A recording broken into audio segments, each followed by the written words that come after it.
Então, boa tarde, bom dia, boa tarde, boa noite a todas e todos, né?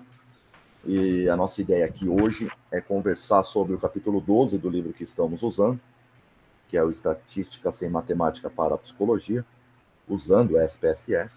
O capítulo 12 fala sobre regressão, né? Análise de regressão. Então, a ideia aqui é a gente passar alguns pontos do capítulo, né? Conversar sobre algumas partes que são descritas lá, e a gente poder, depois, acho que vai ter um momento de prática hoje aqui, tá? Então, a ideia aqui, nós vamos ver o que é uma análise de regressão, qual é o propósito. O livro vai falar que é muito parecido com uma análise de correlação simples, tá? Porém, a correlação, ela vai permitir mostrar para nós, assim, a direção, digamos, né, da relação. Se é positiva, ou seja, se uma habilidade ou uma variável aumenta no X, se essa variável também aumenta no Y. A gente só consegue ver essa relação, a força dessa relação, positiva ou negativa. Mas a gente não consegue saber que uma faz a outra mudar. Já na regressão, a gente consegue fazer isso. Isso é um ponto a mais na regressão, ou seja, além de eu saber a relação, a direção dessa relação, eu também fico sabendo, nessa análise de regressão, se uma variável mudar, por exemplo, se x mudar, está no eixo x, quanto que em x mudando vai mudar y. Então eu consigo ver meio que a causa e o efeito, digamos assim, né? O efeito de uma sobre a outra. Na correlação a gente não vê isso. Então, se x mudar por certo valor, quanto podemos estimar quanto y mudará? Então a gente consegue ver uma variável sobre a outra. E na correlação a gente não consegue ver isso. Então é um ponto positivo, né, na regressão. A análise de regressão linear resulta em uma fórmula. Então nós vamos ver essa equação. É uma equação relativamente simples, ela pode ficar complexa, dependendo de quantos dados você vai pôr na análise, mas se você quiser avaliar uma variável sobre a outra, a equação é relativamente simples, tá?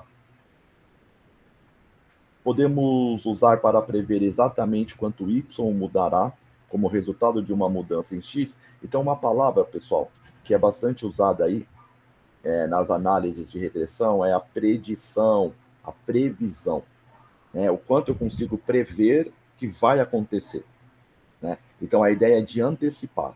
Se eu sei que uma variável muda tanto valor, eu já sei quanto vai mudar de valor na outra variável. Essa é a proposta dessa análise. Então, vamos lá. É um exemplo que o livro dá. Seríamos capazes de afirmar algo como: se o preço do refrigerante light sobe 50%, as vendas cairão 40%. Então, na análise de regressão, se eu souber, nesse exemplo, o preço do refrigerante, eu vou saber das vendas. A análise me dá isso, tá? Se aumentar outro valor, 60%, eu já vou saber quanto vai dar aqui. 62%, eu já vou saber o que vai alterar aqui nas vendas, tá? Então, é como se o preço fosse o X, né, na análise, e as vendas fossem o Y, tá bom? A análise de regressão pode ser usada para, então vamos lá, avaliar o efeito de estresse, ele dá exemplos, né, nos sintomas de um resfriado. Então, nariz escorrendo, dor de garganta e tosse. Então, o efeito do estresse nos sintomas. Então, os sintomas do resfriado seriam Y e o estresse seria o X, porque é ele que vai exercer efeito na outra variável. O outro exemplo que o livro dá: prever a habilidade em matemática de crianças a partir de uma medida da habilidade de leitura. Então, a matemática é o Y, é o que a gente quer prever, e a habilidade que vai mostrar para nós essa predição é a leitura. Então, a leitura seria o X, tá? Então, veja, sempre é o efeito de uma variável em cima da outra. Quanto que muda numa, quanto que isso vai acarretar de mudança na outra. Ó, o procedimento é exatamente igual à correlação. Então, a ideia... Porque você não tem manipulação das suas variáveis independentes. Né? Não tem manipulação, você tem mais coleta de dados. Então, ó, As suas duas variáveis são examinadas para ver se existe um relacionamento linear. O relacionamento linear é um relacionamento que pode ser explicado por uma linha reta, né, entre elas. Então, aqui eu trouxe algumas figuras de algumas funções da matemática. Então, nós temos várias, né? Então, nós poderíamos pensar num fenômeno e pensar se a relação é linear. Então, a linear seria explicado por uma linha reta, né? Aqui, digamos, é uma linha reta positiva e aqui uma linha reta negativa, tá? Então, aí tem as constantes. A gente, depende da variável, pode querer buscar uma constante, né? Aí tem as quadráticas, quando você tem um U, né? Ou uma forma de sino aqui, um U ao contrário. Por exemplo, né? Um exemplo, habilidades, velocidade de processamento. Velocidade de processamento, ela tem como forma, assim, se você fazer uma análise ao longo da vida, de crianças até idosos, velocidade de processamento, ela tem essa distribuição, ela tem esse tipo de relação. Idade por velocidade. Então, assim, ó, idade seria o eixo X, né? E a velocidade de processamento, o eixo Y. A análise de regressão linear, não linear aqui, mas a regressão seria, por exemplo, igual a essa quadrática, porque enquanto as pessoas são jovens, crianças, a velocidade de processamento ela é pequena. Depois, a velocidade de processamento ela fica melhor nas idades de jovem, adultos e adultos. E no envelhecimento ela começa a ficar ruim de novo, tá? Aqui nós temos a cúbica, que ela vai fazer um zigue-zague, né, digamos assim, ela vai fazer uma subida e uma descida, tá? O que nós estamos vendo são essas aqui, linear, tá? A linear é isso. Eu quero explicar por uma reta, por uma linha reta, né? Então aqui, por exemplo, ó, aqui vai mau humor, digamos, ranzinza, sei lá, com as horas de sono da pessoa. Então a gente começa a ver que quanto mais a pessoa dorme, menos ranzinza, mau humor ela vai ter, tá bom? Então a gente consegue ver que então dormir mais diminui aí a sua capacidade, seu estado de reclamar, de ser ranzinza, etc. Beleza? Então a linha vai mostrar isso para nós. Normalmente na correlação não existe a linha. A gente pode colocar, lógico, mas na verdade a correlação normalmente são mais os pontinhos, né? A linha a gente traça quando a gente já quer falar de regressão, que é o melhor ajuste, né? É a linha de regressão de melhor ajuste o nome. O livro usa melhor aderência, né? E aí depende muito qual termo usar para essa linha aqui. Melhor ajuste, melhor aderência. E aí depois nós vamos ver, né? Acho que não é hoje, mas conforme os outros encontros, que existem os erros, né? Porque, por exemplo, aqui a gente consegue ver que alguns pontos estão bem em cima da linha e outros pontos não estão na linha, né? E a ideia é, numa análise linear, quanto mais pontos estiverem em cima da linha, mais o seu modelo explica aquele fenômeno. Agora, quanto mais pontos estiverem fora, menos o seu modelo explica aquele fenômeno. Então aqui, por exemplo, ó, a gente tem alguns pontos bem pertinho da linha, encostando nela, mas nós já temos pontos distantes da linha. E isso aqui também vai ser analisado, que é esse erro entre o ponto e a linha. Tá? A linha, pessoal, geralmente é feita pelo programa. Aí tem as equações, né? Que eles vão gerar essa linha de melhor ajuste. Então, até o livro fala assim, que não existiria uma melhor linha do que essa que ele traçou. Tá? A linha linear, lógico, a reta. Porque se a gente fizer uma linha curva, passando por todos, aí vai pegar todos. Mas a gente vai deixar muitos graus de liberdade, o modelo vai ficar meio frouxo. Tá? Então, a ideia é que o programa em si, ele sempre vai te traçar a linha de melhor ajuste. Quer dizer, de todas as linhas que ele podia escolher, ele escolheu a melhor, o programa. Tá bom? Mas nem sempre a melhor linha que ele escolheu vai ser a melhor para o seu modelo. Tá? Porque tem essas diferenças aqui entre o ponto e a linha. Então vamos lá, ele vai dar um exemplo aqui, né? E ele vai ficar refletindo e fazendo experiências com esse exemplo aqui, ó. Relacionamento entre notas em um simulado de estatística e notas em um teste final. A ideia aqui vai ser assim: o quanto que as notas no simulado, o simulado é um teste, né, antes da prova, quanto que a nota no simulado vai conseguir prever a nota no exame final, tá? Então a ideia aqui é, o X da história é as notas no simulado, porque esse é o previsor, né? E aquele que vai ser previsto, tá? Aquele que vai ser previsto, esse aí vai ser a nota final no exame, tá bom? Então esse é o exemplo que o livro traz para a gente até rodar nos programas, tá? Vamos lá. Análise de regressão. Dados do score de simulado e do score de teste final para todos os alunos em um ano específico.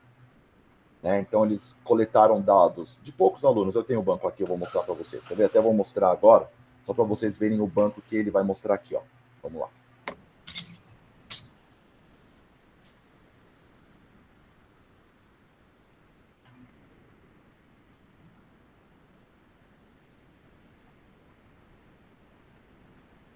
Ó. Esse daqui, acho que vocês estão vendo aí, é o banco. Então, são 10 alunos, tá bom? 10 alunos, e ele coletou dados do simulado, que é esse MAC aqui, ó, que é o simulado, e o exame final, né? Então, ele tem as notas do simulado de 10 alunos, e dos mesmos 10 alunos, ele tem a nota do exame final, tá? Então, é aqui que a gente vai partir depois de fazer umas análises, para entender se tem relação. Será que dá para prever e quanto que dá para prever, né? A nota no simulado, no exame final, beleza?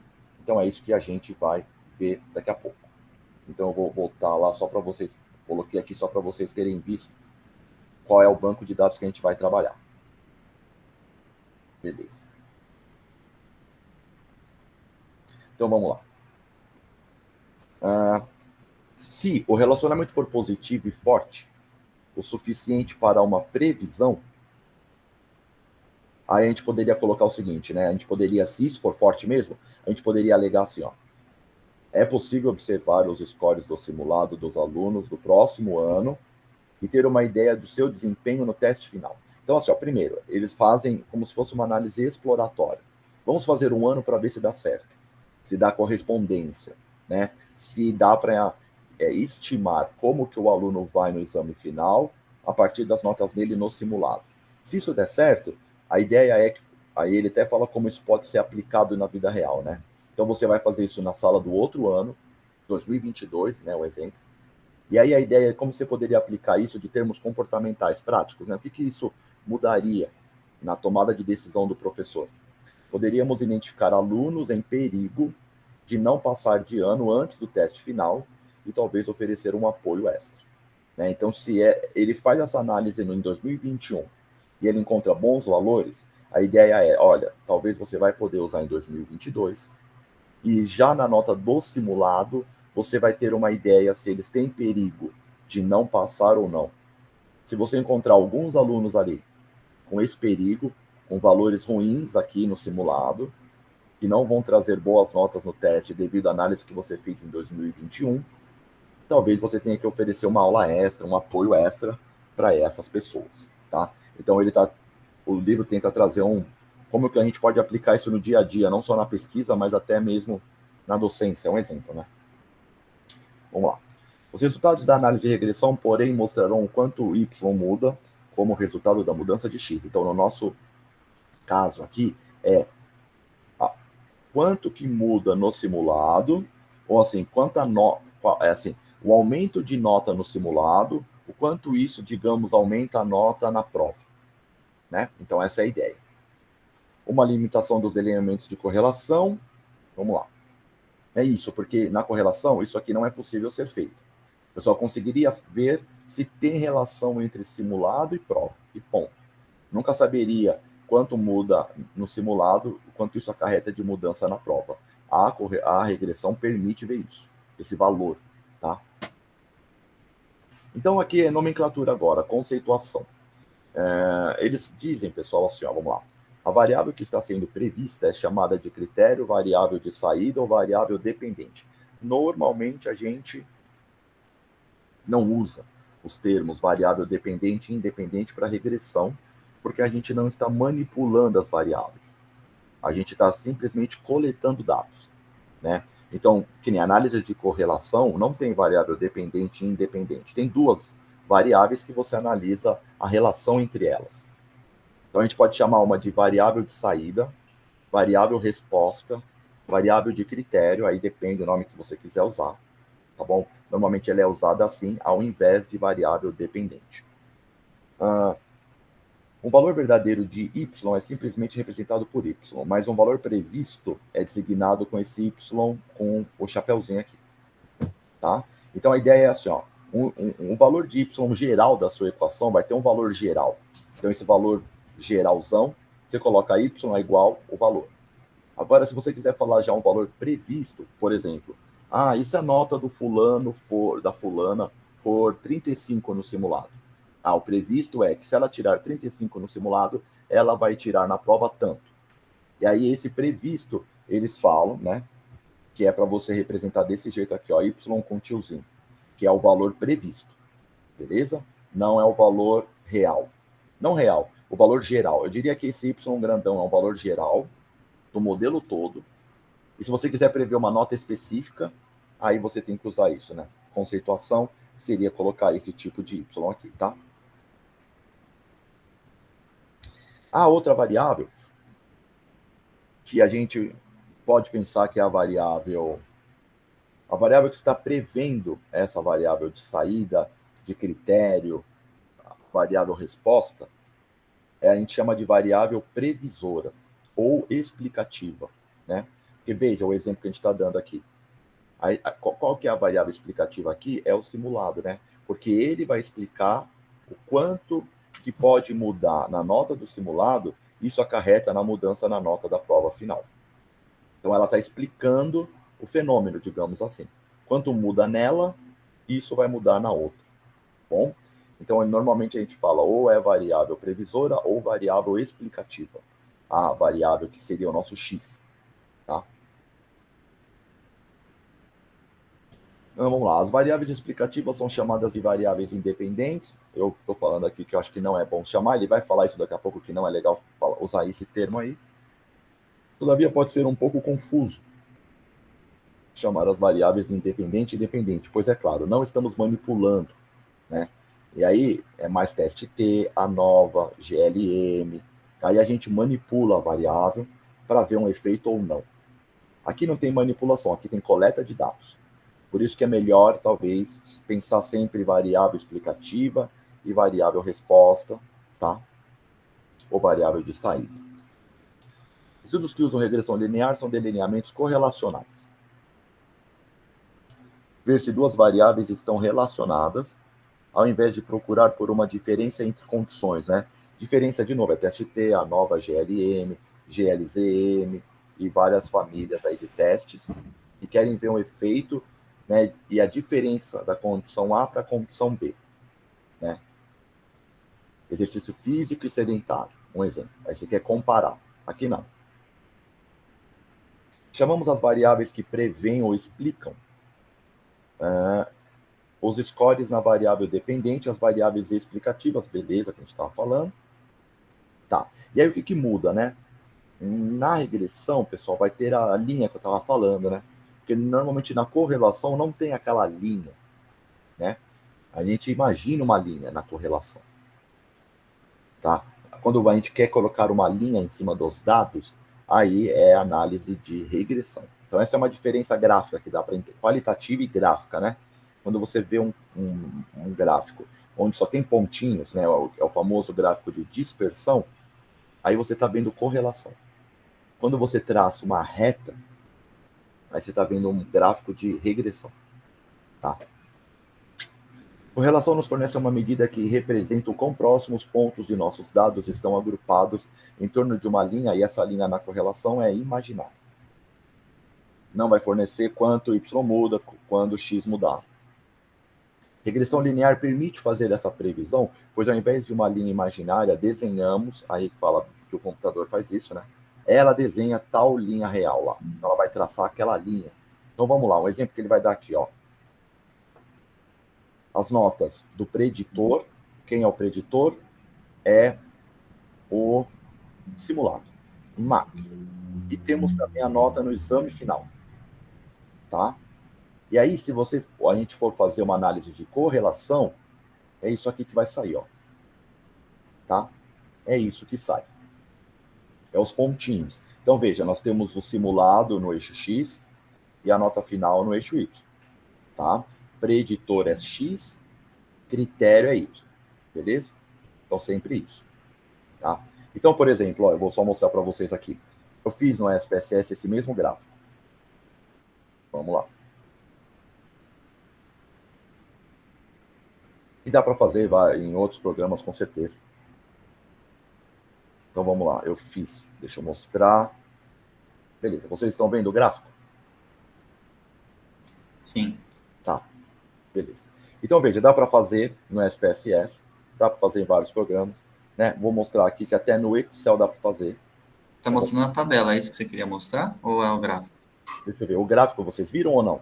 Não, só tá mostrando a tabela. A tabela, é. Tá bom, vamos lá, deixa eu ver uma coisa.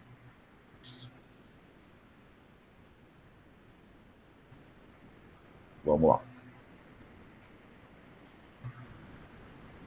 Agora vai, ó. O gráfico. Agora o gráfico foi. Agora foi. Beleza. Tá? Então, o gráfico aí que está mostrando lá no livro é esse aqui. Tá? E vou mostrar para vocês o seguinte. Também, e assim, pessoal, coisa simples assim, a gente não precisa ficar quebrando a cabeça. Nossa, qual o programa que eu vou fazer, né? Para conseguir fazer esse gráfico. Não. Até o Excel faz, ó. Tá vendo o Excel, né? Vocês estão vendo o Excel. Tá abrindo. Abriu, né? Tá. Aqui já tem a reta, né? A gente aqui pode até tirar a reta, se a gente quiser. Quer ver? Excluir a reta. Pronto. Então tem aqui, ó. Então, esses gráficos de dispersão, que já é uma análise de correlação, né? Se a gente contar aqui, tem 10 pontinhos. Então, são os 10 participantes. Está tudo aqui já na correlação, né? Entre eixo X e eixo Y. Tá bom? Então, beleza. É isso que a gente está vendo lá no PowerPoint. Vamos lá.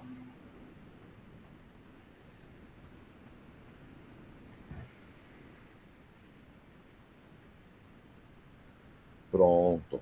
Vocês estão vendo o PowerPoint aí? Sim, dá para ver.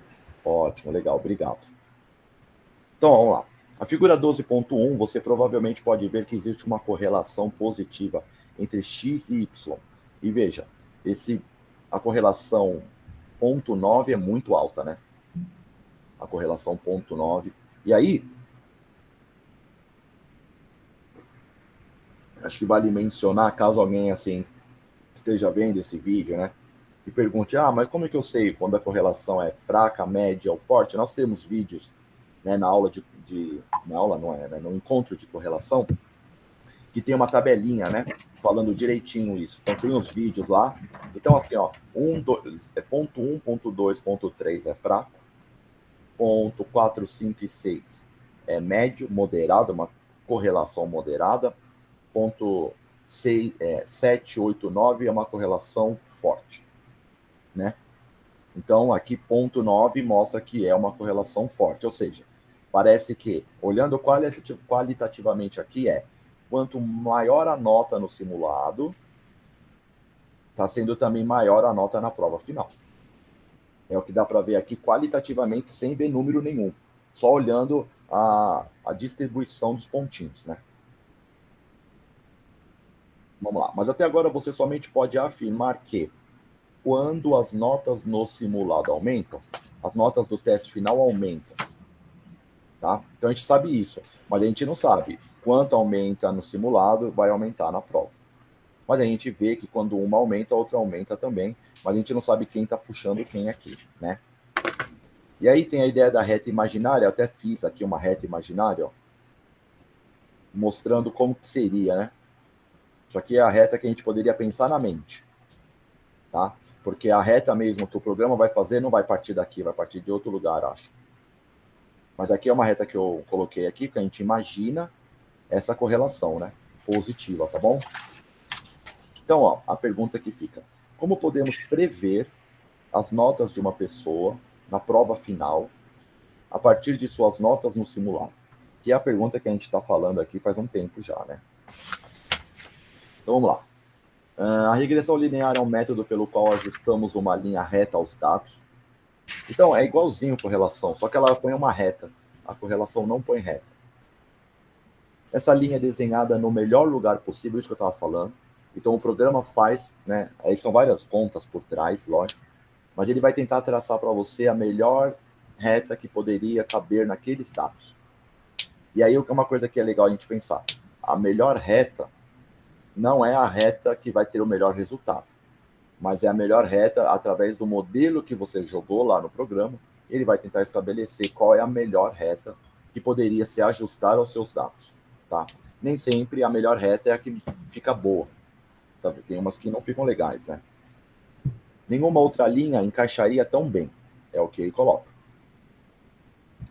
Por isso que ela é chamada de linha de melhor aderência. Aí é isso, né? Os termos, né?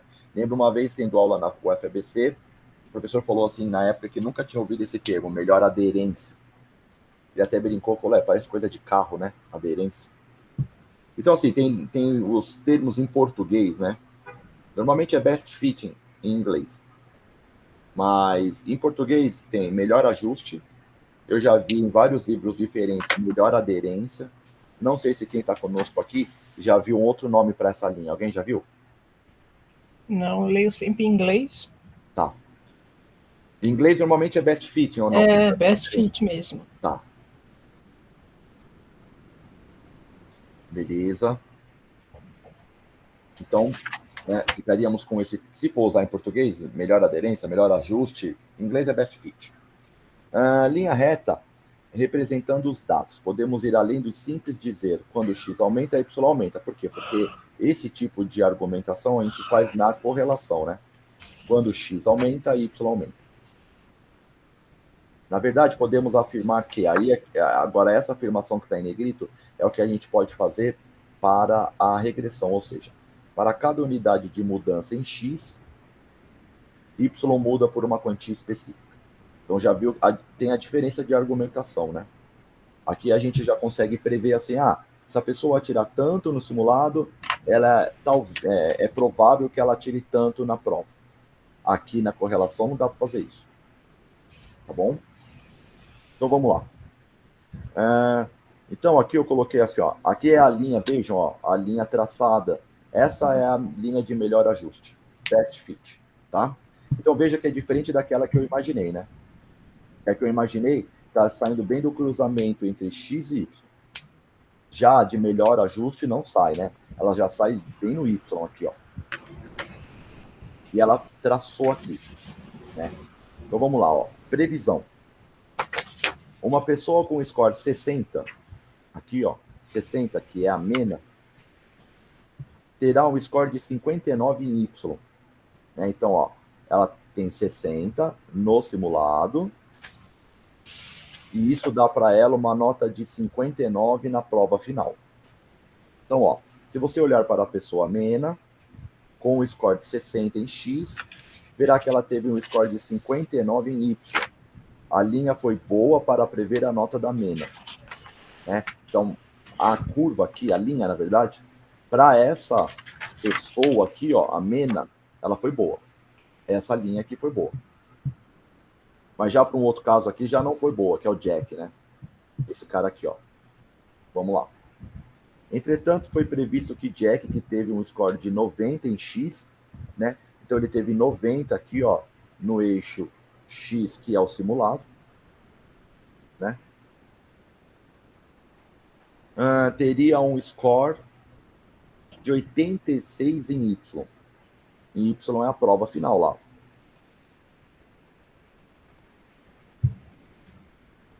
Por mais que não dá, de fato, 86 ali, né? Em Y daria menos, daria 70, eu diria. Não, vamos lá. Que aqui ele vai falar, ó. Mas, tá, isso se levasse nessa lógica aqui de cima, né? Tá bom? Né? Se levasse nessa lógica aqui de cima, talvez, ó. Né? Se subisse esse ponto aqui, ó, tá vendo? Até dá, né? Isso, se esse ponto do Jack subisse, e que pegasse na reta, a reta iria prever que quem tira 90 teria um score de 86, estaria para cá. Porém, a reta para ele não foi boa, porque o dele não está batendo na reta, né? É o erro que eu falei, né? Tem um erro entre a nota do Jack e a linha. Então vamos lá, ó. Entretanto, foi previsto que Jack, que teve um score de 90 em X, teria um score de 86. Mas, na verdade, ele teve um score de 70, que é aqui, ó. É onde ele pontuou na prova final. 70. Portanto, a previsão para Jack não é boa. Então veja, para Mena já teve uma boa previsão, porque a pontuação dela bateu bem em cima da reta. Então, como bate em cima da reta, a previsão dela é bem assim, certeira, digamos. Já a do Jack não é certeira, porque o ponto dele não está encostando na reta. Né? Mas a linha fornecerá a melhor previsão possível para os participantes em geral. Tá? Então poderiam falar, e se ajustasse a reta para o Jack? Aí os outros passariam a não ter, né, ajustes com ela. Então, no fundo, pessoal, essa reta não tem como ficar trocando, né? Teria de ficar trocando se você for tirar pessoas. Né? E aí você vai simulando, isso não é muito legal, porque é legal você ter o dado real. Mas quem vai atrás do dado perfeito pode ir tirando pessoas, até que o que sobra está tudo em cima da reta, né? Então, Wander, eu acho que a aderência, aqui pensando, né, como linguista, eu acho que, se eu entendi direito, é um termo melhor. Tá. Porque os pontos que se aderem, que estão em cima da reta. Não é a reta que se ajusta, entendeu? Não são os pontos que se ajustam. É que agora Legal. você explicando aí ficou bem claro, entendeu? Entendi, legal. Não, legal saber, então. Então, acho que a aderência é um bom termo. Eu acho, porque assim, essa reta, ela dá aderência para alguns pontos e não para outros. Então, ela melhora a aderência. Mas quem fica fora vai ter esse problema que a gente viu aí, ó, do Jack. Entendeu? Sim. Por isso que a aderência é aquilo que, por onde ela passa. Por onde ela passa em cima, perfeito. Mas aí o resto fica longe. Aí o que fica longe tem o erro, né? Isso, aí depois o capítulo vai trazer isso, porque isso é calculado também, né? Vai ser calculado de cada ponto aqui, esse erro, aí ele vai fazer uma conta, e aí você tem lá os tamanhos... Eu tenho uma pergunta aqui, que eu não sei se eu acho que talvez não seja agora, aí você só fala. A gente, às vezes, acontece quanto melhor a pessoa vai na prova, vamos supor, no simulado, não significa que necessariamente ela vá melhor na outra. Pode ir até um determinado ponto, sei lá, até 70% explica. Depois daí já começa a haver uma perda. Isso aí não poderia ser explicado por esse modelo, né? Ah, entendi, tá. Até poderia ser explicado, mas talvez é isso, ó. Dependendo de como funcionaria a distribuição e a relação entre, vamos supor, simulado e prova final, talvez aí no futuro a melhor coisa é assim, tá, talvez não é para esse tipo de variável, né, essa junção, talvez não fosse o melhor, é a reta. Isso. Talvez fosse uma curva, sabe? Isso. Que é um que modelo vai chegar num ponto em que ela não dá mais reta, ela faz uma curva. Isso, ela dá mesmo. reta até um determinado ponto. Isso. E aí, professor, é onde normalmente o pessoal começa a fazer isso aqui, ó. Depois até posso mostrar, até no finalzinho hoje, só para ilustrar, um artigo de função executiva que ele fala, olha, umas variáveis se comportaram ao longo da vida de forma linear, outras quadráticas e outras cúbicas. Né? Então, são funções cognitivas, o eixo X é idade e o eixo Y é habilidade, né? Quanto pontuou na tarefa. E ele vai mostrando que umas variáveis parece que se comportam de maneira linear ao longo da vida, outras de maneira quadrática, quer dizer, você tem uma melhora de rendimento e depois começa a cair lá no envelhecimento. E tem umas que tem uma melhora, uma queda, e parece que no envelhecimento volta a melhorar, sabe? Uhum. Então, são 3 tipos diferentes aí de relação das variáveis, sabe? É isso mesmo que eu estava pensando. Nem sempre você tem assim um ponto em X exatamente equidistante ao ponto em Y. Isso. Isso mesmo. Então, assim, o linear é assim, e no fundo, algumas coisas são lineares, mas na vida, se você ainda lida com seres humanos, né, comportamento, cognição, né, habilidades, é difícil, sabia, encontrar relacionamentos tão lineares. Se você fizer um recorte muito assim, numa idade específica e tal, talvez você encontre. Mas se você aumentar um pouco para algumas idades diferentes, escolas públicas e particulares, não sei o quê, aí é bem difícil você encontrar relações lineares, sabe? Eu ia falar, isso aqui pode até dar por exemplo, se ela não tivesse pegado ninguém com nota acima de 80, vamos supor, você poderia achar até que dava. Sim. Entendeu? Dependendo, por exemplo, se eu tivesse mais gente com nota perto de 100, aí talvez enchesse mais essa reta, passaria no outro lugar. Sim. Entendeu? Então, você vê que, por isso que o número de dados que você tem importa. Com certeza. Se não, tá vendo? Aqui você, dependendo de onde cai, vai te dar uma ideia errada. Isso, por exemplo, se você tirasse o Jack aqui, depois você até poderia ver isso, já mudaria, sabe? Você tirou o Jack, né? Porque aí você só tá vendo uma crescente aqui, certo? Certo. E aí, se você tira o Jack, a gente pode até fazer essa simulação depois, parar aqui, ó, ia mudar o Y, os valores que essa reta iria gerar, e isso iria mudar, porque ia ficar mais ajustado, né? Porque o Jack também, desses 3 finais, ele puxa. Isso, ele é o mais distante da reta. Ele né? puxa, Tá? Beleza. Aí, aquela coisa, a gente não pode dizer que é ele que, por exemplo, o pessoal, a gente falou outro dia, né, que tá fora, entendeu? Que ele se distraiu, aquelas coisas todas. Pode ser que se a gente tivesse mais pessoas com essa nota, a gente veria que esse realmente o comportamento. Isso, tipo, esse é o padrão de quem atinge essa nota no simulado, vai ter aquela nota no exame final. Exatamente. Né? Com certeza, sim. Legal. Tá, aí o exemplo no SPSS que eu ia falar. Então vamos lá. Vou só tirar aqui para a gente poder fazer isso. Vamos fazer o seguinte. Deixa eu só parar aqui, né? Então, vou só... Alguém gostaria de dizer algo? Não sei, o Camilo quer dizer alguma coisa aí? O Caio, não sei. A Karen. Alguém gostaria de dizer algo sobre... Não, tá tudo bem. Porque eu acho que é isso, né? É a reta que encaixa melhor em todos os pontos, né? Ela não vai ser aquela que, numa coleta de dados, dificilmente, acho que raramente vai pegar todos os pontos certinho, né? Aquilo que estavam falando. Né? Que às vezes elas podem passar perto, entendeu? Aí quando você vê aquele nuvem de pontinhos, né, que ficam todos no mesmo, mais ou menos perto. Então, você imagina que tem um erro ali, mas que é mais ou menos isso. Mas quando sai muito fora, e quando você vê, no caso ali, o que me chamou a atenção é que só tem um ponto, mas eu fiquei imaginando, podia ter vários pontos ali. Isso, quer ver? Ó, até vou compartilhar aqui o artigo que eu falei, antes de fazer a simulação, que eu acho que é interessante mostrar ele, para vocês verem o que o estudo fez, sabe? Vamos lá.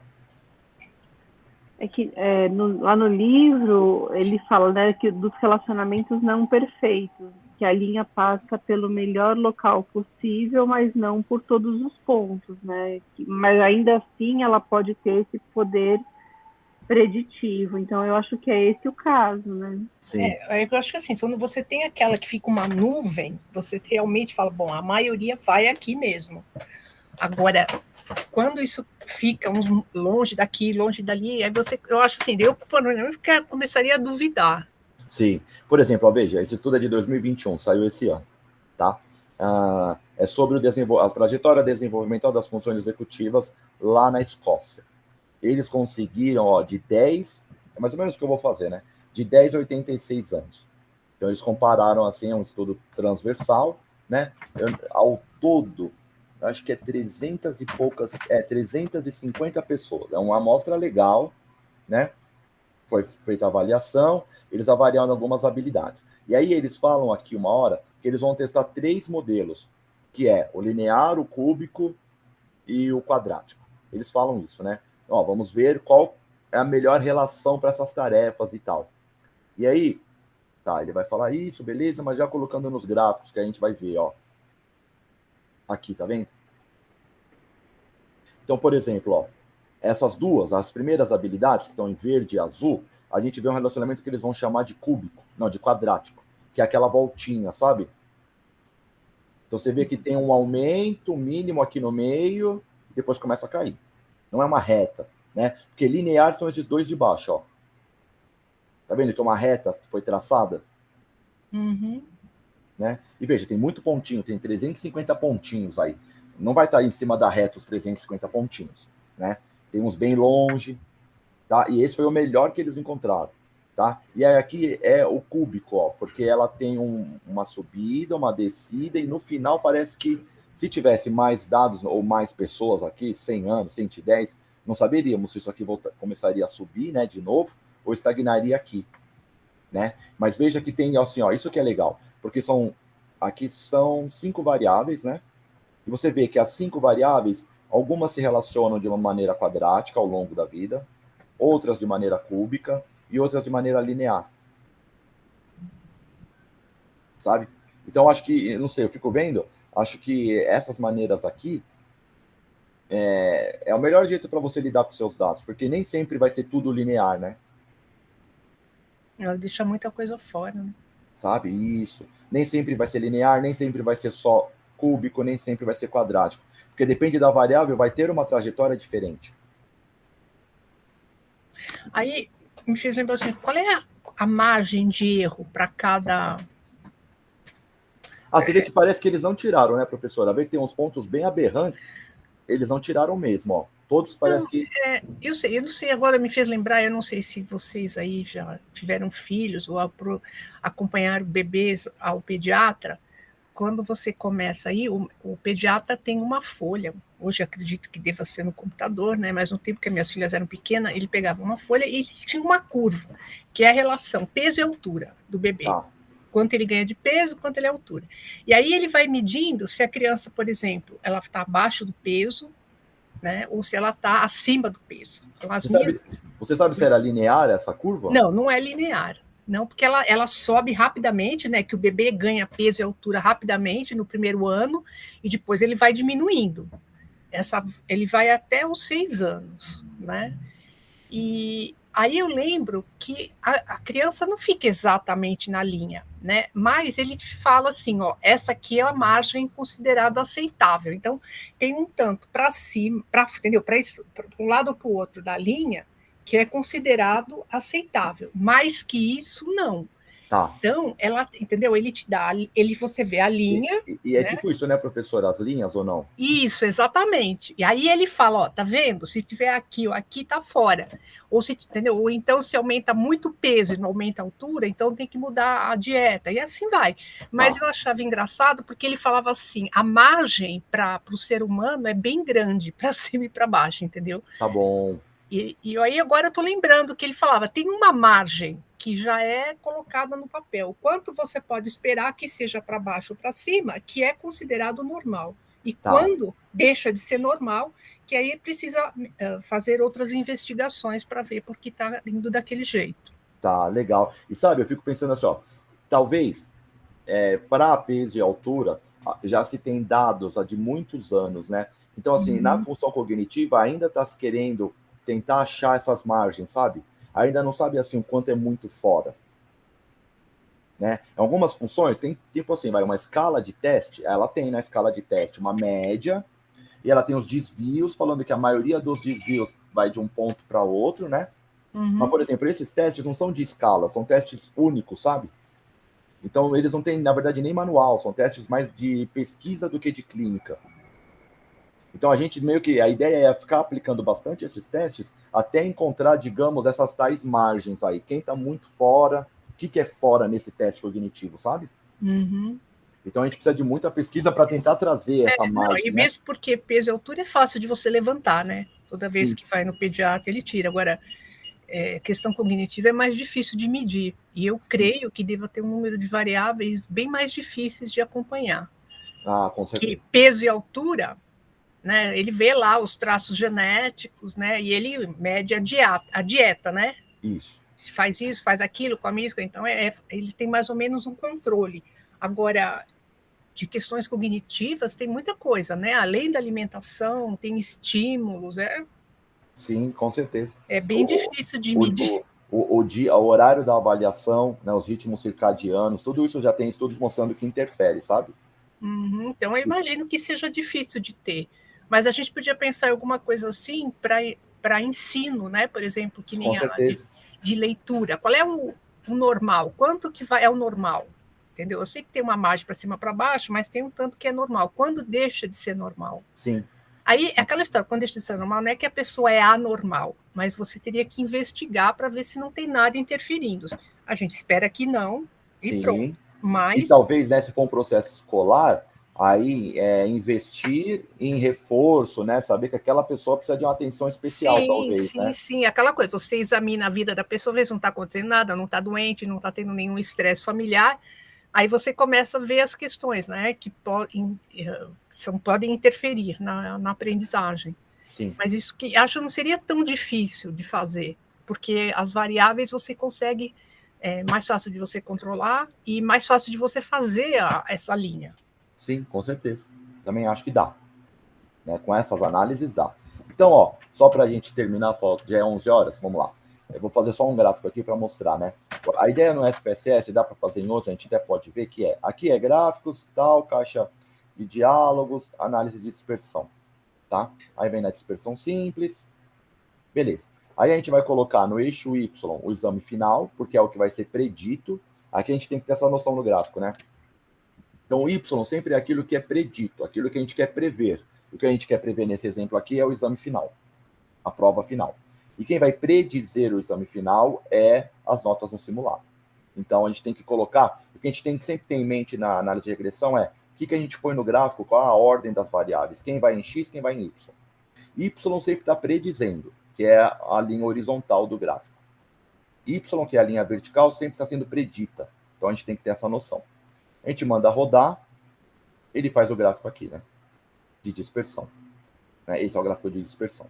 Tá? Que nem eu mostrei para vocês, dá para fazer também lá no... Deixa eu colocar aqui. Dá para fazer no Excel. Essa mesma coisa que eu fiz aqui, dá para fazer lá. Então, vamos lá. A gente consegue fazer lá também a linha. Então, veja que o gráfico é o mesmo. Os pontinhos estão distribuídos da mesma maneira. Embaixo é o simulado. No eixo X, né? No eixo Y é a nota final. Aí aqui, normalmente dá para a gente vir no gráfico. Aí a gente vem, vamos ver aqui, adicionar elementos de gráfico. Vamos colocar linha de tendência, tá vendo? Aí dá para escolher várias, vamos ver, quer ver? Ó? A gente pode escolher a linear, por exemplo. Ele traçou a linear. Aí, a gente ainda pode escolher aqui, no SPSS também, em outros lugares também. Mas aqui dá para escolher assim, ó, o R quadrado, né? Que nós vamos entendendo depois no capítulo o que ele significa. Mas só para vocês verem. Dá para escolher, ó, e ele dá até a equação, e depois a gente vai entender melhor como que essa equação é feita, mas ele já dá para nós aqui, o Excel, a equação. Então tem, não sei se vocês já viram, mas tem artigos que as pessoas colocam o gráfico de regressão e colocam a equação. Né? Que é o Y igual o X mais um valor. Então ele te coloca isso também, se você quiser, né? E ele também dá, vamos ver, se eu quiser só o R quadrado. R quadrado é o tamanho de efeito. Esse R quadrado é enorme, na verdade. Tá? E aí eu queria só mostrar para vocês, para a gente terminar, o seguinte, ó. Como isso vai variando se eu mudar a linha, né? Eu usei linear, porque eu quero uma reta, é o que nós estamos vendo. Agora, se eu quiser, por exemplo, usar uma logarítmica, né? Veja que a equação mudou, o R quadrado também mudou, né? Se eu quiser usar polinomial, que ele vai tentar passar em cima de muitos pontinhos, vai mudar também, o R ficou muito maior. Ó, veja, na linear, o R é 0,86. Na logarítmica é 0,87. Na polinomial é 0,89. Tá? Mas é lógico, isso aqui eu estou fazendo na brincadeira, né? E isso vai acarretar em fragilidade no seu modelo quanto mais a curva, né, ela for variável. Quanto mais você variar nela, tá? Mas a ideia aqui é mostrar que você vai poder ver qual é a melhor, né, e tentar explicar, né, pela equação e pelo seu R quadrado também, que são dados que nós vamos ver depois, né, no livro. O que quer dizer o R quadrado? Que é um tamanho de efeito, que nem a gente viu com a AND e tal, o R quadrado é o tamanho de efeito para regressão, né? E essa equação que está aqui, com esses números, a gente vai começar a entender, né, o que é essa, como chega nessa equação. A gente vai chegar nela. Beleza? Ok. Alguma pergunta, pessoal? Não, Por hora, alguma questão? Maravilha. Tudo certo. por enquanto parece fácil. Não, de fato é. Né? Não é tão trabalhoso. É que aí depois, né, a gente pode lidar com resíduos, aí, lógico, tudo pode ficar mais difícil do que começa, né? Mas, se for fazer coisas básicas, é fácil mesmo. É. Eu vou tentar fazer isso aqui no Jaspion. É Jasp, né? Jasp é outra coisa. Não, mas o Jasp dá para tentar também, com certeza. Dá pra Eu